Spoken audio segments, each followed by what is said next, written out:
মামলার রায় নিয়ে বিস্তারিত জানাতে ময়মনসিংহ থেকে আমাদের সঙ্গে যোগ দিচ্ছেন ইলিয়াস আহমেদ। ইলিয়াস, এই রায় নিয়ে শিশু নিসামনির স্বজনদের প্রত্যাশা কি, আর মামলার সব আসামিদের আদালতে আনা হয়েছে কিনা আমাদের জানাবেন সেখান থেকে বিস্তারিত। আঞ্জুমান ইতিমধ্যেই মামলার সব আসামিকে আদালত আনা হয়েছে, অর্থাৎ আমরা দেখেছি সকালেই কিন্তু তাদেরকে আদালত প্রাঙ্গণে হাজির করা হয়। রায় কিন্তু কিছুক্ষণ পরেই রায়ের যে শুনানি সেই কার্যক্রম শুরু হবে। সেই বিষয়টি কিন্তু আদালতের যে পুলিশ প্রধান রয়েছে সেটি কিন্তু আমাদেরকে জানিয়েছেন। আমরা দেখেছি যে সুদীপ্তা সরকারের যে আদালতটি রয়েছে সেটি কিন্তু কিছুক্ষণ আগেই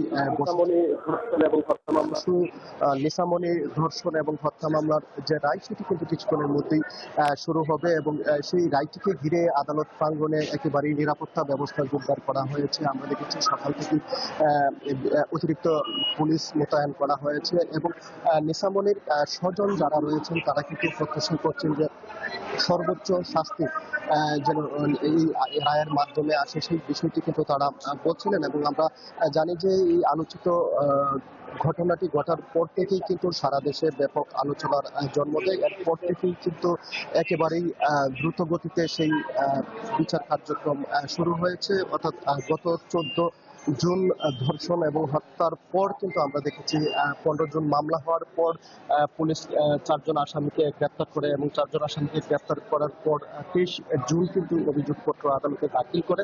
অর্থাৎ সেই অভিযোগপত্র দাখিল করার 10 কার্য দিবসের মধ্যেই কিন্তু আজকে যে রায়, সেই প্রত্যাশিত রায়টি কিছুক্ষণ পরেই কিন্তু ঘোষণা হবে, সেই বিষয়টি কিন্তু তারা বলছিলেন। আমরা দেখেছি সকাল থেকে নিসামনির স্বজন যারা আছেন তারা কিন্তু আদালত প্রাঙ্গণে তারা জড়ো হয়েছেন এবং তারা প্রত্যাশা করছেন সর্বোচ্চ শাস্তি যেন নিশ্চিত হয় এই রায়ের মাধ্যমে, সেই প্রত্যাশা কিন্তু তারা রাখছিলেন। অর্থাৎ সুদীপ্তা সরকারের শিশু সহিংসতা দমন ট্রাইব্যুনাল আদালতে কিন্তু 3 আসামিকে হাজির করা হয়েছে। আরেক আসামি অর্থাৎ শিশু হয় তাকে কিন্তু নারী ও শিশু নির্যাতন দমন ট্রাইব্যুনাল আদালতে কিন্তু তার বিচার কার্যক্রম সম্পন্ন হয়েছে গতকাল। আজকেও কিন্তু সেই রায়টি ঘোষণা করা হবে। অর্থাৎ 4 জন আসামিকে 2 আদালত তাদের যে বিচার কার্যক্রমে শেষে কিন্তু আজকের যে রায় ঘোষণা, সেই প্রত্যাশিত রায় ঘোষণার মাধ্যমে প্রত্যাশিত যে রায় সেটি কিন্তু আসবে। সর্বোচ্চ শাস্তি নিসামনির স্বজনরা সেটি কিন্তু বলছিলেন যে এই রায়ের মাধ্যমে যেন আসে। আমরা এই বিষয়টি নিয়ে আসলে পুলিশ এবং নাগরিক সমাজের নেতৃবৃন্দর সঙ্গে কথা বলেছিলাম। অর্থাৎ পুলিশের তথ্য অনুযায়ী চলতি বছরে ময়মনসিংহ জেলায় কিন্তু শতাধিক ধর্ষণের ঘটনা ঘটেছে। অর্থাৎ এর মধ্যে নিসামনি ধর্ষণ এবং হত্যার যে ঘটনা, সেই ঘটনায় কিন্তু একেবারেই সেই আলোচিত ঘটনাটি কিন্তু সারা দেশের প্রশাসন সহ বিভিন্ন মানুষ এই ঘটনাটি নড়েচড়ে বসে এবং প্রতিবাদে আমরা দেখেছি দেশের বিভিন্ন জায়গায় আন্দোলন,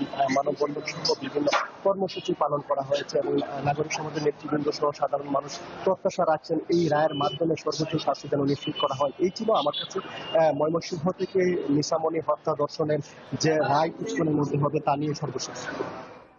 ইলিয়াস আহমেদ, আপনাকে অসংখ্য ধন্যবাদ আমাদের সাথে যোগ দেওয়ার জন্য। ময়মনসিংহের ধোবাউড়ার আলোচিত শিশু নিসামনি হত্যা মামলা সবশেষ তথ্য জানাচ্ছিলেন ইলিয়াস আহমেদ।